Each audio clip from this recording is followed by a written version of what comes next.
So when you think of the most beautiful cityscapes in the world, what comes to your mind? I'm guessing it's probably the glittering towers of New York, right? Or maybe the neon glow of Tokyo. Well, a recent study just threw a massive curveball into that whole conversation, and it revealed a hidden gem that, honestly, most of us have probably overlooked. But what even makes a city beautiful after dark? Is it just a crazy skyline, or the way the lights reflect on the water? Maybe it's something more, like a sense of history, or just feeling totally safe walking around. It's really a mix of things, isn't it? Kind of like a magic formula. Well, a 2024 study actually tried to quantify that magic. They looked at 136 cities all over the globe, judging them on their nighttime appeal. And well, the city that landed in the number 5 spot, yeah, it's going to surprise you. That's right, Muscat, the capital of Oman. It snagged a spot among the world's most scenic cities, all according to a really in-depth study by the British travel company Travelbag. So how on earth did this quiet, beautiful coastal city find itself in the same league as these global giants? Okay, to really get why this is such a big deal, we have to look at how they even came up with the ranking. This wasn't just about picking the prettiest pictures, it was all data, a formula for what makes a city look and feel good when the sun goes down. And I mean, this study was huge. They looked at a whole bunch of cities to make sure it was a level playing field. And this is where it gets really interesting. They boiled down nighttime beauty into 4 very specific measurable things. First up, visual buzz. Basically, how many people are actually out there posting photos of the city at night? Makes sense. Second, atmosphere. This means low light and noise pollution, so you get clearer skies and just a more peaceful vibe. Third, activity. Is there stuff to do? And finally, and this one is a biggie, safety. I mean, a beautiful city is only great if you actually feel safe exploring it, right? And this is where Muscat crushed it, especially on safety and low pollution. It's proof that it's about the whole experience, not just one flashy skyline. So now that we know the formula, we can really dive into the magic ingredients that make Muscat so special. What is it about this city that just captured the data and shot it up the ranks? First off, the location is just spectacular. It has this incredibly rare and dramatic combo of a calm oceanfront on one side and these rugged, jagged mountains on the other. At night, that creates this incredible silhouette that you just don't find in most capital cities. And then you've got the history. The city's harbor is literally watched over by these magnificent 16th century forts. When they're all lit up at night, it creates this timeless, almost romantic vibe, connecting the modern city to its ancient past. But it's not just old-world charm. Muscat blends its history so well with amazing modern architecture, like the Royal Opera House. And here's the genius part.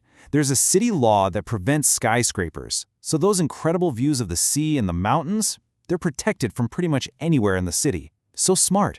And of course, there's the culture, the life of the city.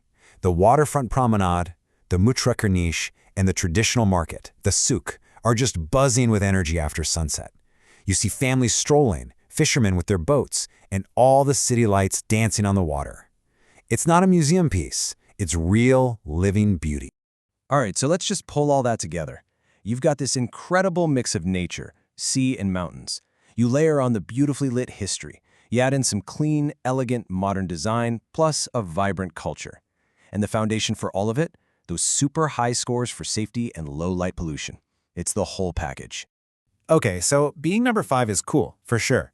But it gets way more impressive when you see who Musk is hanging out with on this list.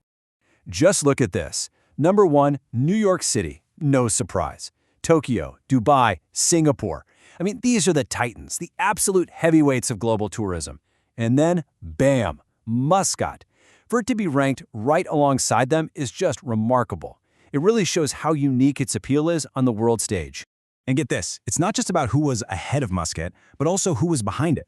This study put it ahead of iconic, world-famous destinations like Kyoto, Sydney, and Seoul. That really just drives home how powerful Muscat's unique combination of scenic factors really is. This is what I find so fascinating. On the one hand, you have the other top cities. Their beauty is about scale. Huge skylines, crazy urban energy, neon everywhere. But Muscat offers something totally different. It's a quieter, more traditional charm that's all about natural serenity and historic ambiance. It proves there's more than one way for a city to be absolutely breathtaking. It really makes you ask, doesn't it? Does beauty always have to be big and loud? But this ranking wasn't just a number on some list. This had a real impact. Back in Oman, this was a huge deal, and it sparked this incredible wave of celebration and national pride. Local media just went wild with the news, talking about it as a major national achievement. And it fit perfectly with Oman's whole tourism strategy, which is all about getting visitors who want authentic, real cultural experiences. At a time when so many travelers are looking for unique, hidden gems instead of crowded tourist traps, this ranking was just the ultimate validation. And you can really feel that pride when you hear from Omani citizens themselves. This quote just captures it perfectly. It's not just about tourism money. It's this deep sense of happiness that the world is finally seeing their city through their eyes, seeing a beauty they've known and loved all along. So, this whole story of Muscat's rise, it leaves us with a really fascinating thought. In a world that's so focused on these iconic skylines and world-famous landmarks, it kind of makes you wonder, doesn't it? What other incredible, underrated cities are out there just waiting for us to discover their own unique kind of beauty?